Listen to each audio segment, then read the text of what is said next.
नमस्कार साथियों, स्वागत है आप सभी का आपके अपने परिवार यूपीपीएससी स्टडी आईक्यू पर। चलिए स्टार्ट करते हैं आज के मॉर्निंग 7 AM के शो को, जो कि है हमारी 15 मिनट की सीरीज, जिसमें हम टॉपिक वाइज कुछ सरल प्रश्नों को और कुछ कठिन प्रश्नों को आपके साथ देखने का प्रयत्न करते हैं, ताकि आपकी पकड़ दोनों ही प्रकार के क्वेश्चंस पर हो सके। तो चलिए आप सभी को भाई बहुत बहुत गुड मॉर्निंग, सत श्री अकाल, आदाब। आज के सेशन को स्टार्ट करते हैं आप सभी के साथ। सबसे इंपॉर्टेंट चीज क्या है, वो ये है कि इसकी जो भी पीडीएफ है वो आपको यहाँ पर कंटिन्यू में शेयर कर देता हूँ, क्योंकि बहुत सारे भाई बहन हमारे जो हैं वो कमेंट बॉक्स में लिखते हैं कि पीडीएफ नहीं प्राप्त हो रही है। तो आपसे बहुत विनम्र निवेदन है, ये टेलीग्राम चैनल है, आप इस टेलीग्राम चैनल को ज्वाइन कर लीजिए, स्कैन कर लीजिए। अदरवाइज आप इस प्रकार से इसको सर्च करिए, तो फिर इस प्रकार से मेरी आपको एक पिक्चर भी दिखाई देगी। तो आप इतना करने का प्रयास कीजिए, ऑटोमेटिकली आप इसमें ज्वाइन हो जाएंगे और सारी पीडीएफ जो है वो यहीं पर आपको मिल जाती है। ठीक है। वैसे मैं 15 मिनट का मॉर्निंग में शो लेता हूं और लाइव जो आता हूं वो इवनिंग टाइम में 5 PM पर मेरी रहती है, जिसमें मैं BL ग्रोवर सर की बुक को इस समय डिकोड कर रहा हूं, क्वेश्चन आंसर और थ्योरी के फॉर्मेट में। चलिए, ये हमारा ऑफिशियल टेलीग्राम चैनल है, इसको भी आप अवश्य ज्वाइन कीजिएगा। ठीक है, चलते हैं आज के पहले क्वेश्चन की तरफ आपके साथ। लेकिन टॉपिक कौन सा चल रहा है? बुद्धिज्म और जैनिज्म ही चल रहा है। कल से हम थोड़ा सा मौर्यास एम्पायर की तरफ आपके साथ चलने का प्रयास करेंगे। बताइएगा जरा, एक ब्रदर हमारे लिख रहे थे, मैं कमेंट बॉक्स में देख रहा था कि सर ये यूपीएससी पैटर्न है। मेरे भाई बात तो सही है, बट इस बार के अगर आप पेपर को देखोगे तो वो भी शिफ्ट हो गया है, यूपीपीसीएस भी यूपीएससी के पैटर्न की तरफ गया है। 2024 के पेपर को भी अगर आप लैंडमार्क मानेंगे तो वो तो और ज़्यादा कठिन की तरफ गया था। तो मेरा प्रयास ये है कि मैं आपको एक अपर लेवल के पेपर को सॉल्व करवाने का प्रयास करूं। अगर आयोग यहाँ पे क्राइटेरिया रखता है तो मैं आपसे यहाँ पर पूछूं। लगातार सतत रूप से जब आप इस लेवल पर प्रयत्न करते रहेंगे तो विश्वास कीजिए कि इस लेवल को प्राप्त करना बहुत आसान हो जाएगा। ठीक है। अदरवाइज फैक्चुअल ही केवल चलेंगे तो फैक्चुअल में थोड़ा सा मेरे हिसाब से वो सही डिसीजन नहीं है। इसीलिए थोड़ा सा अगर आप अपर लेवल के क्वेश्चंस को करें तो फिर लोअर लेवल के क्वेश्चन बहुत आसानी से आप टैकल कर लेंगे। ठीक है। निम्नलिखित कथनों पर विचार कीजिए। ऊपर दिए गए कथनों में से कौन सा कथन आपका बिल्कुल सही है? ठीक। नेमिनाथ एक जैन तीर्थंकर थे, दूसरा असंग एक बौद्ध विद्वान थे। तो कौन सा ऑप्शन आपको सही लगता है? केवल एक, केवल दो, एक और दो दोनों, ना ही एक और ना ही दो। तो नेमिनाथ वॉज अ जैन तीर्थंकर, असंग was a Buddhist scholar. Which of the statement given above is or are correct? 1, 2, both 1 and 2 and none of the above। तो क्या लगता है आप सभी को? आशा करता हूँ आपने अपना आंसर दे दिया होगा। देखिए, नेमिनाथ एक जैन तीर्थंकर थे, ये बात बिल्कुल सही लिखी हुई है। आपको मालूम है 22वें तीर्थंकर नेमिनाथ महाराज जी थे, 23वें तीर्थंकर जो है वो हमारे पार्श्वनाथ जी थे और 24वें जो थे वो हमारे महावीर स्वामी जी थे। नेमिनाथ जी का एक संबंध और भी जोड़ा जाता है कि ये भगवान कृष्ण और बलराम जो है वो इनके कजिन लगते थे। तो कभी आपसे ये भी पूछ सकता है कि कौन से ऐसे जैन तीर्थंकर थे जो कि जिनका संबंध भगवान कृष्ण से भी जोड़ा जाता है। तो उस हिसाब से भी आप याद रखिएगा, नेमिनाथ जी उनका सही आंसर होगा। तो नेमिनाथ जी यहाँ पर सही है। ठीक है। इसके बाद अगर हम देखें सेकंड वाला, तो असंग एक बौद्ध विद्वान थे। ये भी बात बिल्कुल सही है, असंग एक बौद्ध विद्वान थे। ये बौद्धों की जो एक शाखा हुआ करती थी, दैट इज योगाचार, है ना, उसके भी मेंबर हुआ करते थे, फाउंडर हुआ करते थे। तो असंग ये बिल्कुल सही लिखा हुआ, असंग एक बौद्ध विद्वान थे। तो इस अर्थ पर सी ऑप्शन आपका सही हो जाएगा, क्योंकि यहाँ आपसे सही पूछा है तो दोनों ही सही हैं। यहाँ अगर आप देखेंगे तो भगवान नेमिनाथ जी की पिक्चर लगी हुई है, भगवान नेमिनाथ जी। ठीक है, यहाँ पर आप देख सकते हैं। शलाका पुरुष, अरहंत, सिद्धा भी इनको कहा जाता था। बहुत अच्छा इसमें दिया गया था कि इनका जो टाइम पीरियड था वो भगवान पार्श्वनाथ जी से लगभग 84,000 साल पहले हुआ करता था। ठीक है। तो यहाँ पर आप इसको पढ़िए। His birth date was the 5th day of Shravan Shukla of the Jaina calendar. Balram and Krishna who were the 9th and the last, Baladev and Vasudev respectively were his first cousins. तो इनको कजिन्स भी इनका बोला जाता है। तो इस आधार पर भी आप याद रखिएगा कि वो कौन से जैन तीर्थंकर थे जिनका जो एसोसिएशन है वो भगवान कृष्ण और बलराम से जोड़ा जाता है, तो फिर आपको नेमिनाथ जी का नाम पता होना चाहिए। वैसे इनका सिंबल क्या है, वो है शंख, ठीक। और इसके अलावा असंग जी को देखेंगे तो असंग कौन है, तो यहाँ पर आप देख लीजिए, was the most important figure of Mahayana Buddhism की एक शाखा हुआ करती थी योगाचार। तो योगाचार के कौन है, ये फाउंडर भी रहे हैं, तो योगाचार के फाउंडर भी रहे हैं।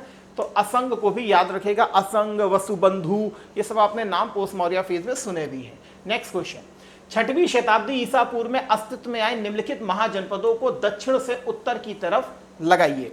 अवंती, गांधारा, वत्स एंड कोसला। नीचे दिए गए कोड का प्रयोग करके सही उत्तर की तरफ जाइए। 1 3 4 2 2 1 3 4 1 2 3 4 2 4 3 1। So what would be the answer?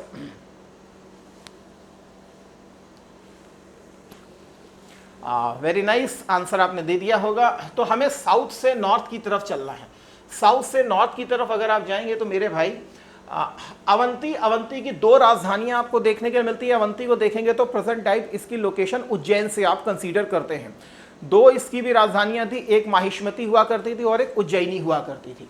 Gandhara को अगर आप देखेंगे तो आप ये आज पाकिस्तान तक्षशिला वाला रीजन जो है वहां पर आप इसको देखेंगे, इसी की राजधानी टैक्सिला भी हुआ करती थी। वत्स का एसोसिएशन आज आप इलाहाबाद वाले रीजन के पास जो कौशाम्बी वाला क्षेत्र पड़ता है वहां से वत्स को भी कंसीडर किया जाता है, और यहाँ के राजा कौन थे, उदयन जी, ठीक है। कोसल जो हो गया वो आज आप इसको अयोध्या से कंसीडर करते हैं। कोसल वैसे भी इसकी 2 राजधानियां थी, एक अयोध्या, दूसरी आपकी साकेत, ठीक है। इस हिसाब से देखें तो सबसे पहले यही आना चाहिए फर्स्ट नंबर पर, ठीक है। सेकंड नंबर पर फिर इलाहाबाद जो है वो आपको दक्षिण की तरफ थोड़ा दिखाई पड़ेगा, वत्स है ना, ये आपका क्या कहते हैं उत्तर प्रदेश का जो दक्षिणी भाग है उधर साइड आपको देखने के लिए मिलेगा। तो सेकंड नंबर पे आएगा वत्स वाला क्षेत्र, ठीक। नंबर 3 पर जो आएगा फिर आएगा आपका कोसला का क्षेत्र, ये उत्तर की तरफ है क्योंकि फैजाबाद अयोध्या आपको मालूम है उत्तर की तरफ जाएगा। नेपाल लुम्बिनी, वहां पर जन्म भी हुआ था कपिल वस्तु के शाक्य, तो उस हिसाब से भी आप याद कर सकते हैं। 3 यहाँ आ जाएगा, चौथा फिर यहाँ पर आ जाएगा, तो 1 3 4 एंड फिर लास्ट में 2, तो ए आंसर इसका सही होगा। वैसे भी इसको आप देख करके रखिएगा, जैसे यहाँ पर आप देख सकते हैं सबसे दक्षिण में कौन सा था, आसमक महाजनपद, जो कि विंध्याचल के जस्ट साउथ में आपको देखने के लिए मिलेगा। इसके बाद अवंती है तो उज्जैनी एंड माहिष्मती इसकी आपको कैपिटल देखने के लिए मिल रही है। इसके बाद चेदी जिसे आप बुंदेलखंड से आप कंसीडर करते हो, सोतावती, सुक्तिमती इसकी कैपिटल हुआ करती थी। वत्स ये है, कौशाम्बी इसकी राजधानी है। इसके जस्ट ऊपर आइए तो कोसला आएगा, Ayodhya and this was the Shravasti, ठीक है ना, श्रावस्ती एंड अयोध्या, ठीक है। इसके बगल में फिर यहाँ पे आपको पांचाल भी दिख रहा है, अहिछत्रा एंड काम्पिल्या। इधर आप आते हैं तब आपको दिखाई पड़ेगा कि ये गांधार का क्षेत्र है और ये तक्षशिला का इलाका है। यहीं से आपका उत्तरापथ का रीजन चलता था और उत्तरापथ का रीजन फिर आगे जाकर के ताम्रलिप्ति से आकर के कनेक्ट भी होता था, एक प्रॉपर ट्रेडिंग रूट के रूप में काम करता था उत्तरापथ का रीजन। तो इस हिसाब से भी आप इसको याद कर सकते हैं, नॉर्थ से साउथ, साउथ से north, even east west, west से ईस्ट, है ना। तो इस हिसाब से याद होना चाहिए। जैसे विराटनगर जो पहले भी हमसे यूपी पीसीएस पूछ चुका है, तो उसने पूछा था कि राजस्थान में कौन सा आपको महाजनपद देखने के लिए मिलता है, तो महाजनपद कौन सा हुआ करता था, विराट, ठीक है ना। तो थोड़ा सा डार्क कर लेते हैं, माफी चाहेंगे। I hope so now it will be visible to all, ठीक है। चलिए नेक्स्ट की तरफ चलते हैं। निम्नलिखित कथनों पर जरा विचार कीजिए। सांख्य दर्शन सृष्टि और विकास का एक तर्क संगत और वैज्ञानिक सिद्धांत प्रस्तुत करता है, ठीक है। वेदांत दर्शन ब्रह्म को एकमात्र परम सत्य मानता है।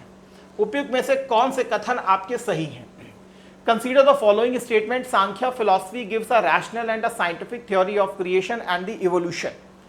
Vedanta philosophy consider Brahma as the only ultimate reality. एक सही, 2 सही, या दोनों सही या दोनों गलत? चलिए हम इसकी तरफ आते हैं। देखिए सांख्य दर्शन जो है, देखिए जितने भी दर्शन है, षड दर्शन को अगर आप देखें तो चाहे सांख्य दर्शन हो, चाहे न्याय दर्शन हो, चाहे वैशेषिक दर्शन हो, चाहे मीमांसा के दर्शन हो, एक प्रकार से इसमें वैज्ञानिकता को दिखाने का प्रयास किया है। ये अलग बात है कि जब आप मीमांसा को पढ़ते हैं तो वो पूर्व मीमांसा और उत्तर मीमांसा है, तो पूर्व मीमांसा वैदिक सिस्टम को ज़्यादा फेवर करती है, जबकि उत्तर मीमांसा जो है उपनिषदिक चिंतन को ज़्यादा फेवर करती है। तो ये बात बिल्कुल सही लिखी हुई है। वेदांत दर्शन जो है ये एक्चुअल में उपनिषद का ही दर्शन है, और उपनिषद के दर्शन में आपको जो ब्रह्म है उसको एज अ सर्वोच्च पावर के रूप में दिखाया गया है, उसी को ही एक सर्वोच्च परब्रह्म के रूप में, परम सत्य के रूप में कंसीडर किया गया है। इसी के आधार पर यही उपनिषद का चिंतन आगे बुद्ध के भी दर्शन का आधार बनता है, यही आगे जाके शंकराचार्य के दर्शन का भी आधार बनता है, यही आगे जाके आपका फिर मॉडर्न टाइम में जब आप सोशियो रिलीजियस रिफॉर्म मूवमेंट पढ़ते हैं उनका भी आधार बनता है। तो वेदांत दर्शन ये सही लिखा है, इस आधार पर पहला भी सही है, दूसरा भी सही है, तो option C is your right answer 1 और 2। नेक्स्ट क्वेश्चन, निम्नलिखित घटनाओं को काल क्रमानुसार व्यवस्थित कीजिए। पहला लिखा है बौद्ध संघ का स्थाविरवादी और महासांघिकों में स्थायी विभाजन। दूसरा लिखा है विनय पिटक का संकलन। तीसरा लिखा है वह बौद्ध संगीति जिसकी अध्यक्षता वासुमित्र जी ने की थी। चौथा लिखा है अभिधम्म पिटक का संकलन।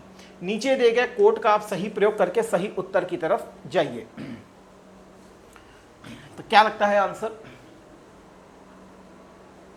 देखिए, बात को समझने का प्रयास कीजिए। देखिए, स्थाविरवादी और महासांघिकों में जो विभाजन की चर्चा आई थी वो सेकेंड बुद्धिस्ट काउंसिल में आई थी, आपको याद होना चाहिए।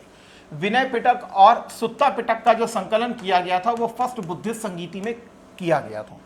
वह बौद्ध संगीति जिसकी वसुमित्र ने अध्यक्षता की थी वो फोर्थ बुद्धिस्ट काउंसिल हुआ करती थी, कश्मीर के कुंडल वन में इसको कंडक्ट करवाया गया था।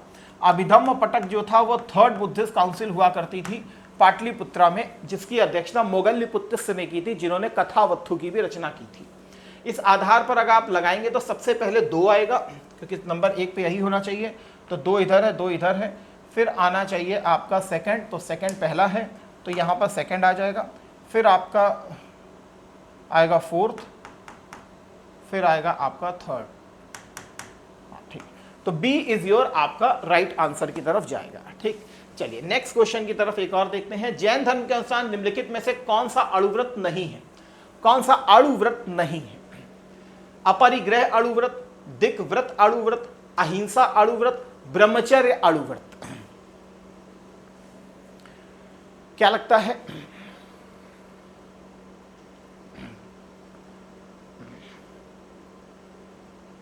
चलिए इसके आंसर की तरफ चलते हैं। जो आप समझ रहे हैं वो आंसर नहीं है, ब्रह्मचर्य अणुव्रत में आता है। ठीक है, एक्चुअल में इसमें भी मैं अभी आपको दिखाऊंगा 12 वोस के बारे में दिखाया गया, 12 शपथों के बारे में दिखाया गया। तो जो अणुव्रत है उसमें ब्रह्मचर्य अणुव्रत भी है, उसको शालीनता के साथ स्पेशली रिप्रेजेंट किया गया है। इसमें दिक् अणुव्रत जो है ये इसका गुण का पार्ट है, नॉट कि अणुव्रत का पार्ट है। यहाँ पर आप देखेंगे तो अणुव्रत जो है जैन धर्म में वैसे तो 12 वोस की चर्चा की गई है, शपथों की चर्चा की गई है। तो अहिंसा अणुव्रत है, अर्थात जो गृहस्थ होते हैं वो भी अणुव्रत को फॉलो करते हैं, अब वही फॉलो ही करते हैं, लेकिन वहां पर जितने भी नॉर्म्स होते हैं वो सब रिलैक्स किए जाते हैं। तो यहाँ पर अहिंसा को भी रिलैक्स किया गया है बहुत हद, क्योंकि कुछ ना कुछ हिंसा होती ही है।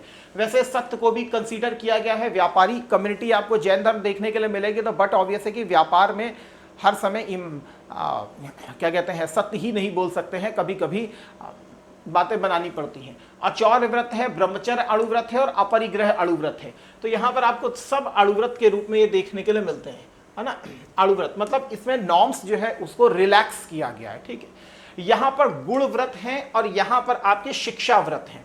तो एक्चुअल में जो दिक् व्रत मैंने रखा था ये आपका गुण व्रत है, ना कि आपका अणुव्रत है। ठीक है, इसे आप हिंदी में भी पढ़ सकते हो। दिक् व्रत जो है ये आपका गुण व्रत है। कौन कौन से हैं? दिक् व्रत, भोग उपभोग व्रत, अनर्थ दंड व्रत। इसी प्रकार शिक्षा व्रत कौन कौन से हैं? तो सामयिक व्रत है, देशावासिक व्रत है, पौषध व्रत है और संविभाग व्रत है। ठीक है, उसको स्किप मार सकते हो, बट इसको एटलीस्ट कम से कम बहुत कायदे से पता होना चाहिए, क्योंकि अधिकतर हमारा फोकस ब्रह्मचर्य की तरफ चला जाएगा, क्योंकि हम उसे महाव्रत के रूप में ही कंसीडर करते हैं, लेकिन वो गलत हो जाएगा आंसर। ठीक है, तो चलिए बहुत अच्छी बात है। ओह माफी चाहेंगे, एक हमारा जो दिस में, तो आपसे भी एक विनम्र निवेदन है, ये थोड़ा सा पुरानी लग गई है। ठीक है, ये पुरानी लग गई है, माफी चाहेंगे। ठीक है।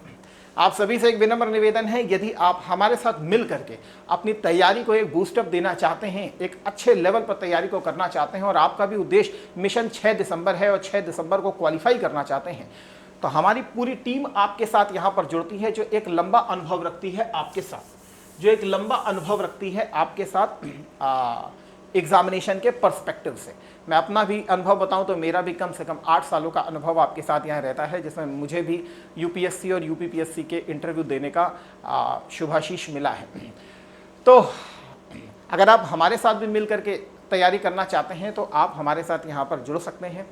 जो बैच स्टार्ट हो रहा है वो बेसिकली 15 मई से स्टार्ट हो रहा है, तो 15 मई आज ही का दिन है, आज से बैच स्टार्ट हो रहा है। अगर आप इसका पार्ट बनना चाहते हैं तो अवश्य पार्ट बनिए। प्रीलिम्स, मेंस, इंटरव्यू तीनों स्तरों की हम आपके साथ यहाँ पर तैयारी कराते हैं। जब भी बैच को खरीदिए हमेशा प्लैटिनम बैच की तरफ ही जाइए, क्योंकि प्लैटिनम का जो बैच है वो जो प्लैटिनम का बैच है उसमें आपको प्रीलिम्स, मेंस, इंटरव्यू तीनों स्तरों की गाइडेंस के साथ पूरी टेस्ट सीरीज भी प्रोवाइड की जाती है, प्री की भी और मेंस की भी। इसके अलावा एनसीईआरटी के सारे पूरे कोर्सेज आपको प्रोवाइड किए जाते हैं एनसीईआरटी के। इसके अलावा अगर मैं बात करूं तो आपके घरों में आपकी बुक्स भेजी जाती हैं। इसके अलावा टीचर्स आपके साथ मेंटोर के रूप में यहाँ पर जुड़ते हैं। इसके अलावा 4 सालों की इसकी वैलिडिटी होती है। अदरवाइज हमारा एक बैच और भी है गोल्ड, इसमें सिर्फ और सिर्फ आपको प्री, मेंस, इंटरव्यू की केवल तैयारी कराई जाती है और प्लस मैगजीन प्रोवाइड करवाई जाती है। लेकिन यहाँ पर टेस्ट नहीं रहता है, एनसीईआरटी नहीं रहती है। यहाँ पर आपको पूरा कॉम्बो देखने के लिए मिलता है। किसी भी बैच को परचेस करना हो आप डायरेक्ट भी परचेस कर सकते हैं, ये मेरा कोड है, आप इसको यूज़ कर सकते हैं। मैक्सिमम डिस्काउंट आपको इसमें मिल जाता है। ना केवल मैक्सिमम डिस्काउंट मिलता है, एज अ पर्सनल मेंटोरशिप भी आपको मेरी यहाँ पर प्राप्त होती है। बैच रिलेटेड कोई प्रॉब्लम आती है तो आप डायरेक्टली मुझे भी व्हाट्सअप कर सकते हो। बस थोड़ा सा समय लगता है, कभी क्लास में बिजी रहते हैं तो व्हाट्सअप पे रिप्लाई आने में थोड़ा समय लगता है। तो कोई बात नहीं, आप अपना ड्रॉप कर दीजिए मैसेज, जब देखा जाएगा तो उसके मैसेज को आपको रिप्लाई अवश्य किया जाता है। या तो फिर डायरेक्टली आप इस नंबर पर हमारी टीम को कनेक्ट कर सकते हो और यहाँ पर आप मेरा रेफरेंस दे सकते हो सुमित सर का, तो आपको मैक्सिमम डिस्काउंट यहाँ पर प्रोवाइड कर दिया जाएगा। इसके अलावा इसकी जो भी पीडीएफ है वो आपको मैं यहाँ पर शेयर कर देता हूँ, कहाँ पर, यहाँ पर आप देख सकते हैं, ये यूपीपी से यूपीएससी, आप इसको डालिए, आपको ये चैनल मिल जाएगा, आपको पीपीटी शेयर कर दी जाएगी। इन्हीं शब्दों के साथ सेशन को यहीं विराम देते हैं। थैंक यू, जय हिंद, जय Bharat, Vande Mataram, God bless you all.